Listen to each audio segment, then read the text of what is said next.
A billionaire invited his black housekeeper just for fun.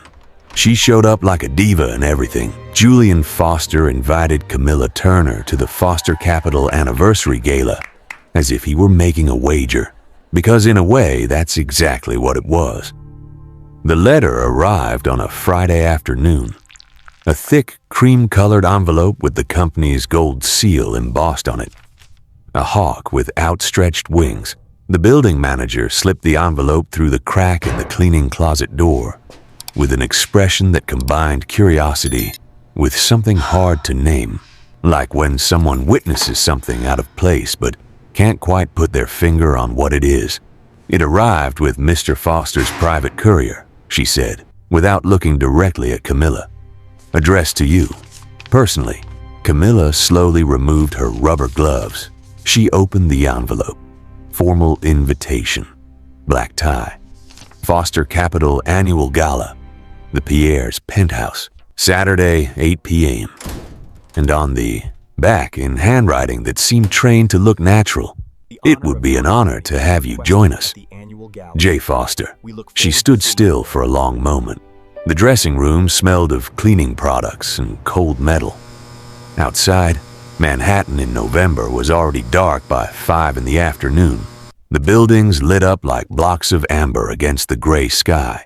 Camilla folded the invitation. She put it back in the envelope.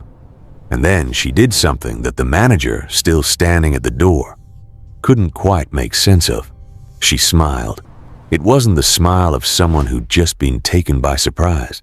It was the smile of someone who'd just received exactly what she'd been expecting. 48 hours before that, Julian Foster was on the 32nd floor with a glass of bourbon, and Natalie Garcia was sitting across the glass table. 6 years of partnership had given Natalie an unspoken right that most people around Julian didn't have.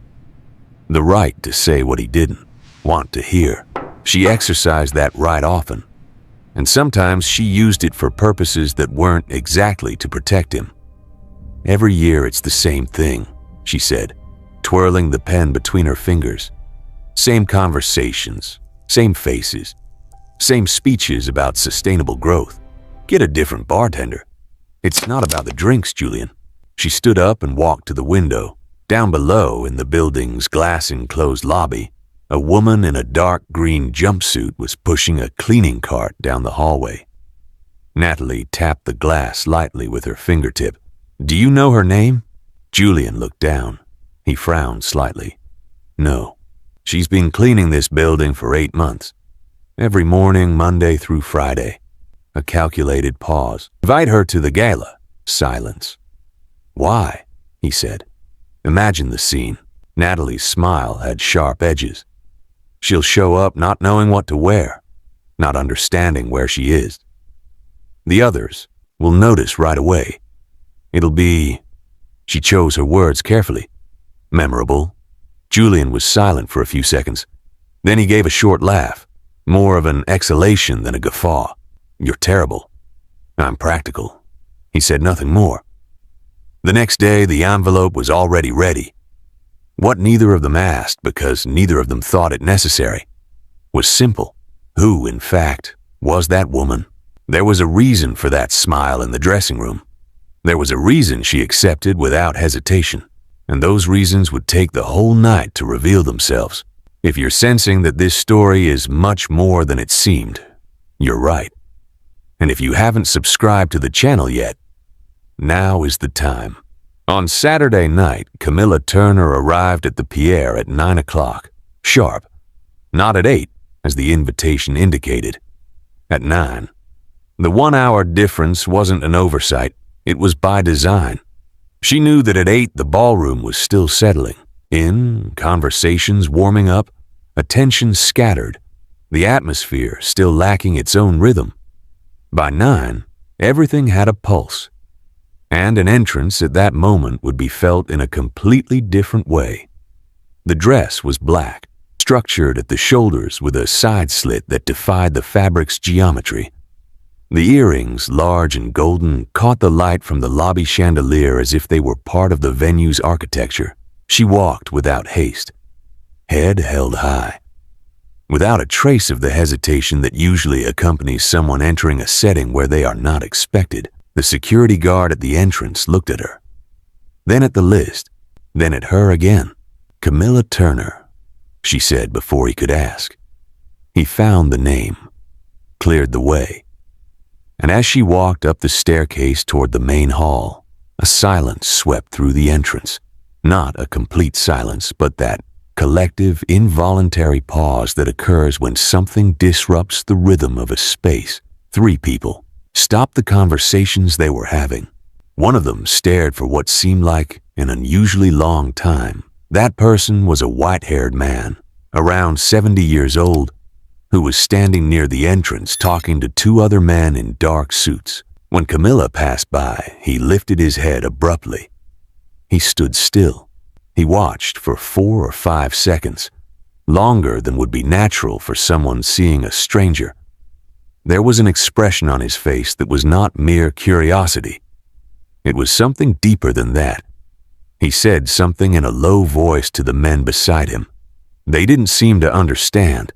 He didn't explain. He just kept watching until she disappeared upstairs. Julian wasn't paying attention when Camilla arrived.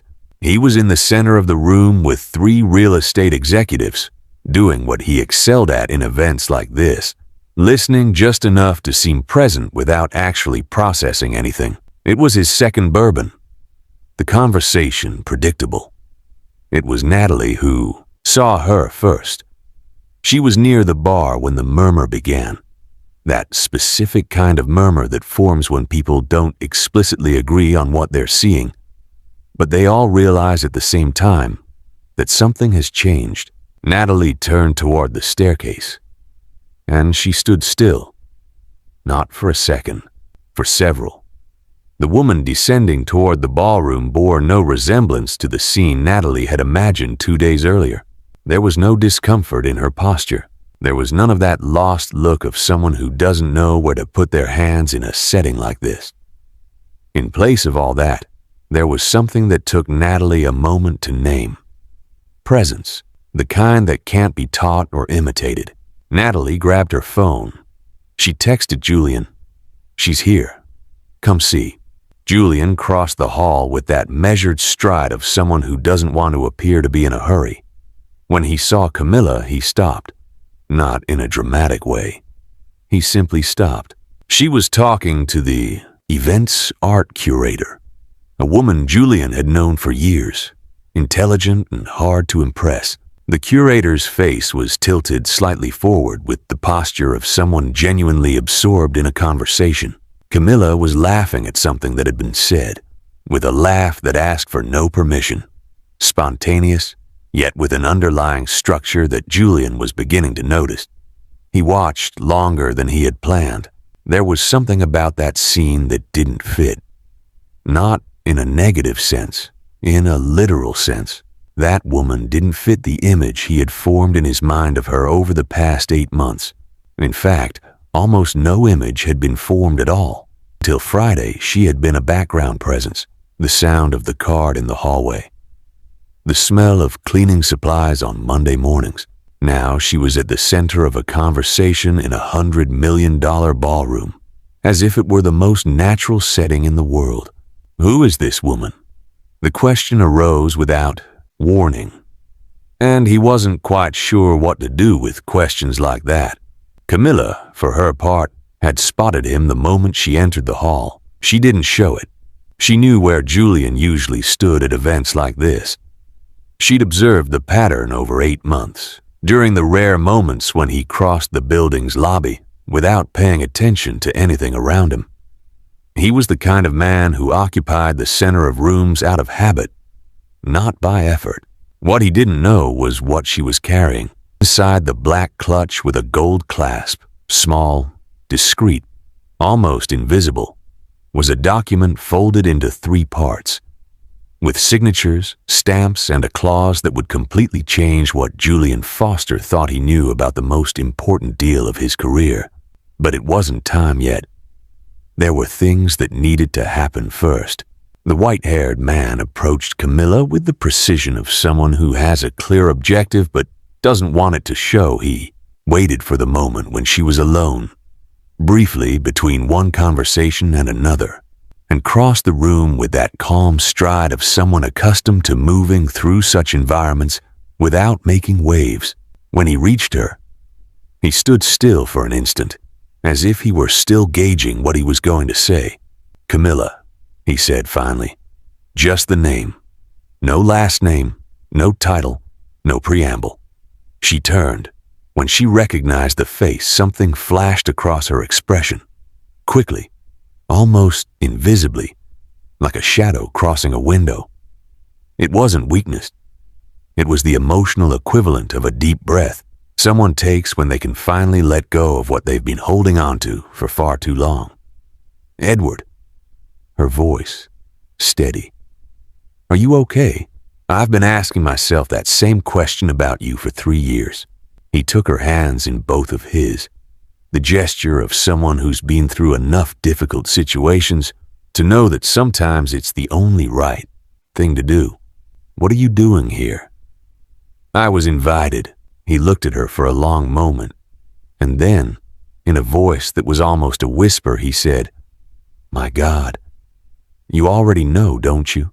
She didn't answer, but the corner of her mouth moved ever so slightly, in a way that was both a confirmation and a refusal to confirm. Edward Watson was 73 years old, with completely white hair and the poise of someone who had spent decades being the calmest person in the room during crises.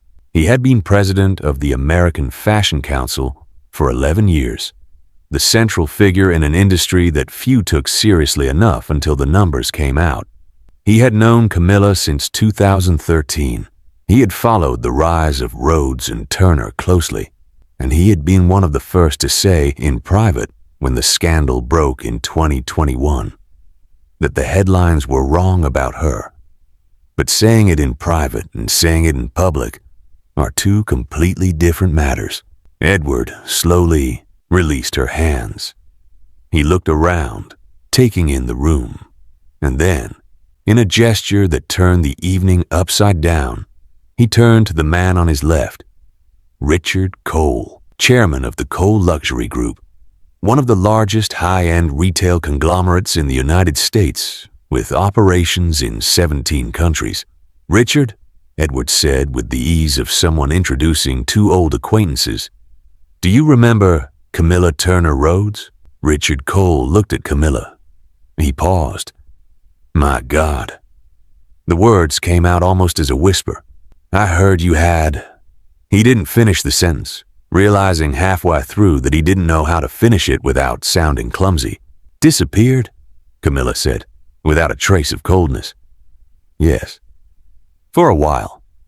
But you're here. I'm here." And that was, if anyone paid close enough attention, the most important piece of information of the night. Camilla Turner Rhodes had been, between 2015 and 2021, one of the most influential figures in the luxury fashion market in the United States. The consulting firm she had co-founded, Rhodes and Turner, had advised on the expansion of 4 brands that were now collectively worth more than $3 billion. She was known for a specific skill, stepping into companies that were losing their way and identifying, with a precision that baffled analysts, exactly what needed to change. In 2021, the firm's co-founder had embezzled client funds over a 4-year period. When the scheme came to light, the press treated the story as a shared scandal. Camilla's name appeared in the same headlines as his, because it was simpler that way.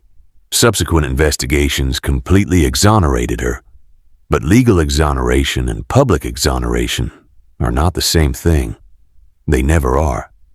She had disappeared, no one knew where. Until that night, the information began to move through the room with the silent speed of things. People think they're whispering, but are actually just saying in a slightly lower voice. Julian caught snippets as he moved around. Turner Rhodes, that consulting firm, the 2021 scandal. But the investigations concluded that... He stopped. He stood motionless for a second. Then he walked over to Natalie. "Her full last name," he said in a low voice. Look it up now. Turner Rhodes, fashion, 2015 to 2021. Natalie frowned. Julian, look it up now. She grabbed her phone. Across the room, Camilla was answering a question from Richard Cole with the kind of attention someone pays when they're truly listening. Not waiting for her turn to speak, but actually processing. Julian watched her from a distance, and there was something in his gaze that was no longer just surprise. It was a reconfiguration in progress, the silent process of someone realizing they'd been using the wrong map. Natalie's phone lit up. She read it. She was silent for a moment that lasted longer than it should have. Julian. Her voice had a quality he hadn't heard in her before. She co-founded Rhodes & Turner, fully exonerated in 2022. An 8-month trial. A pause. Everyone in the luxury sector knows her work. I know what Rhodes & Turner was. Then you know who you invited. The silence lasted 3 or 4 seconds. I didn't know, he said. And it was, for the first time that night, a completely honest statement. Natalie looked at her phone, then at him, and then her expression shifted in a way Julian rarely saw. That rare moment when she let her guard down, because she had no choice. There's more, she said. CT Rhodes Capital.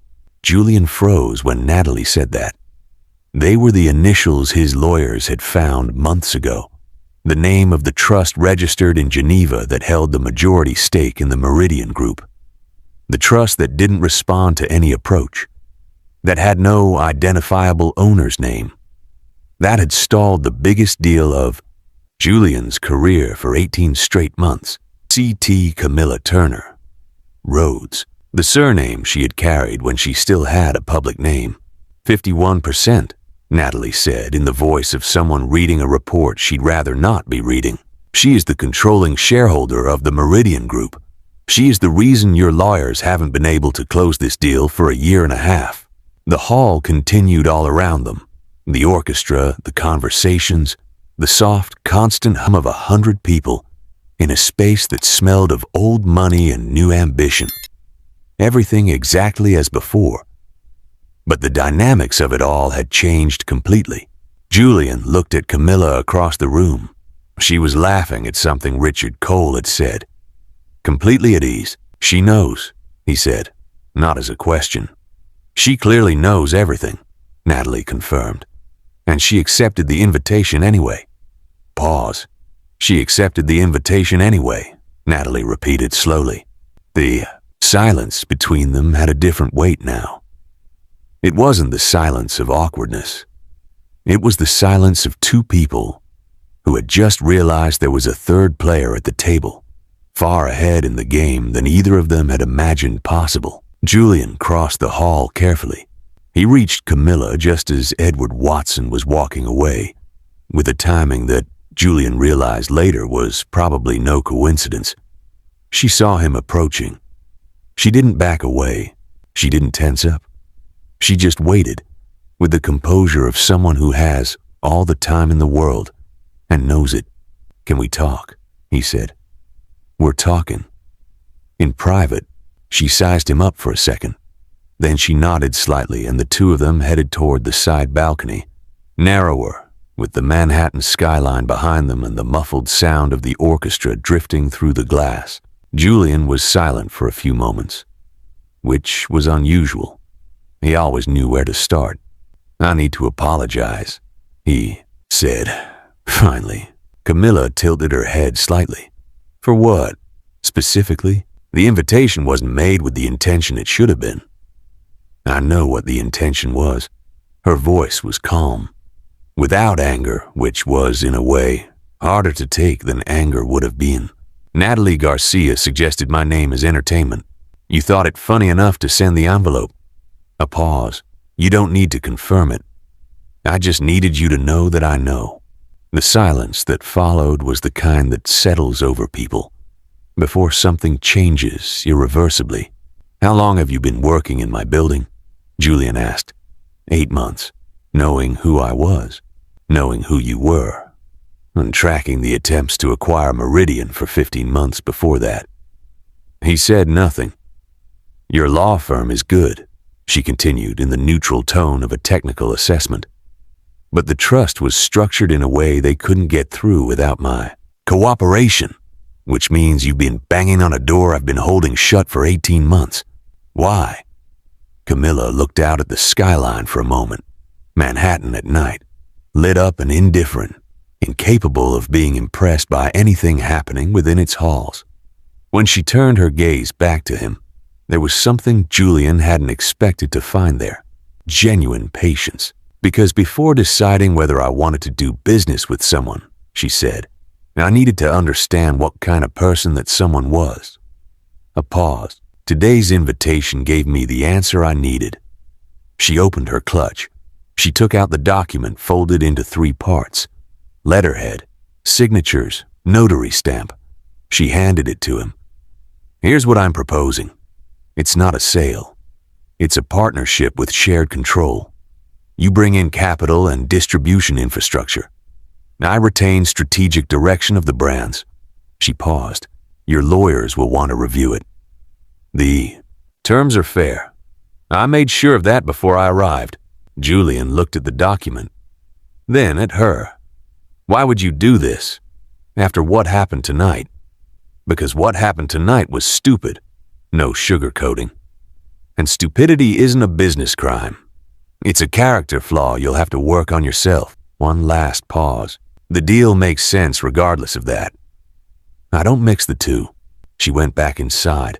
Julian stayed on the balcony, with the document in his hands, with the skyline in front of him, with the silent weight of everything that had happened in the last 90 minutes pressing down in a way he didn't yet know how to describe.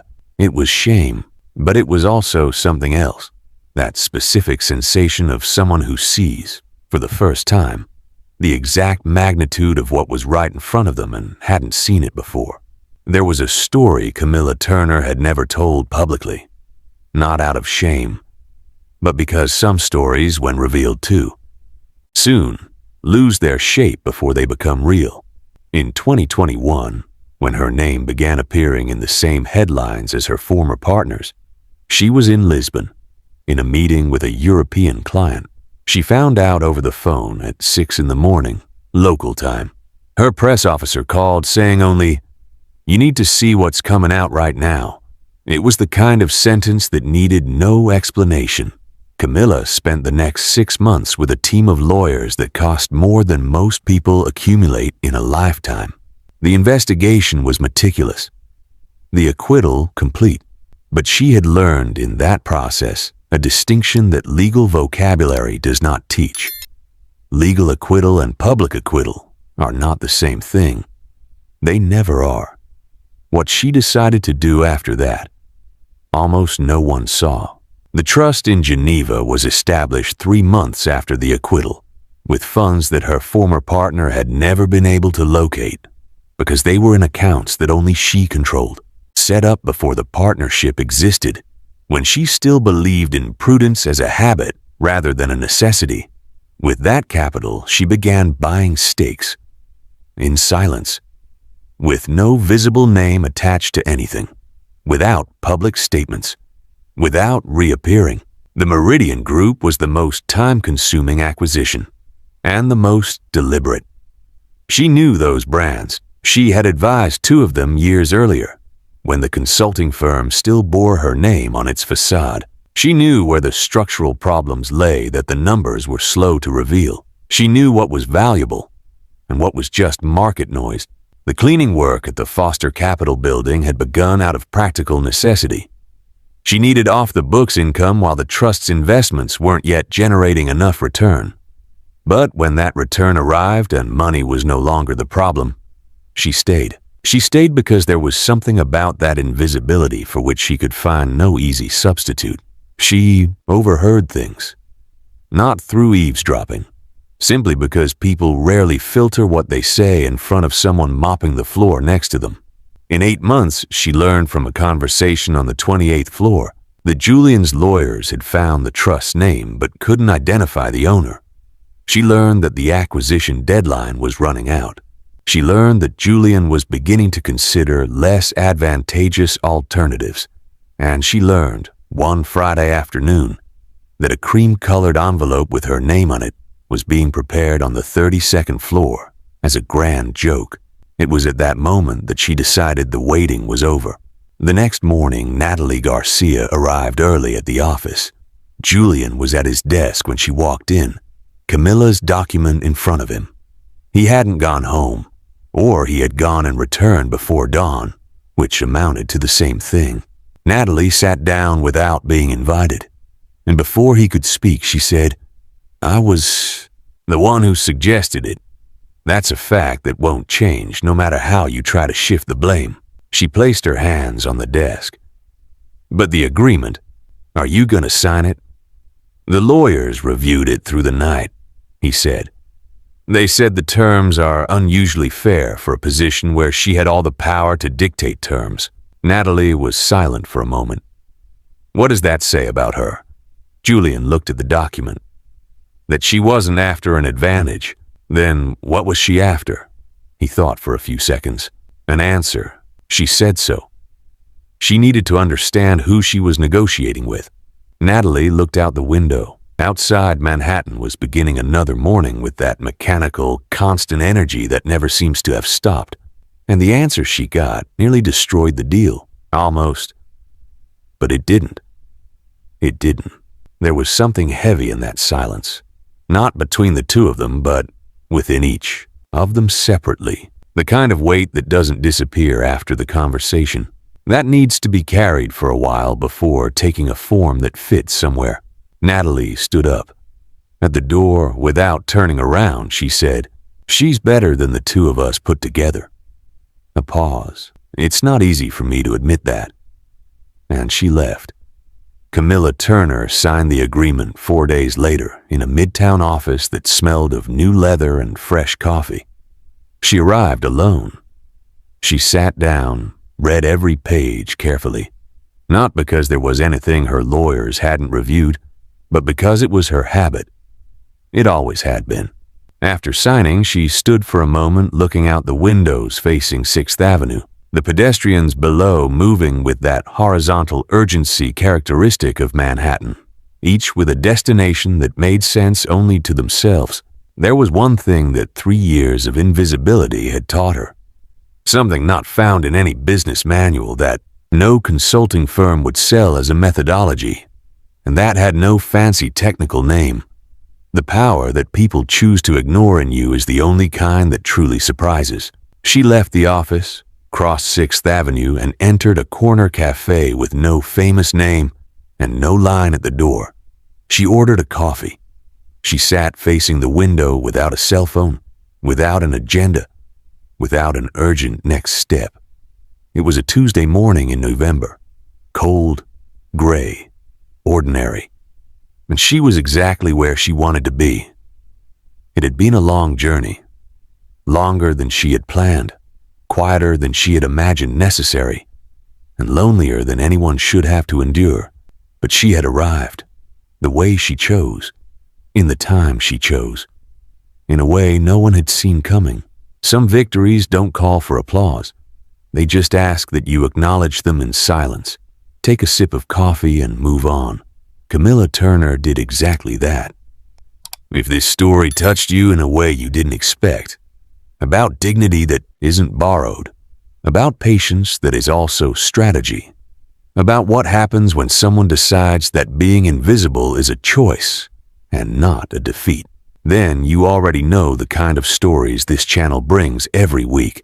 Subscribe, turn on notifications, and leave your answer to this question in the comments. If you were in Camilla's shoes, would you have signed the agreement, or would you have closed the door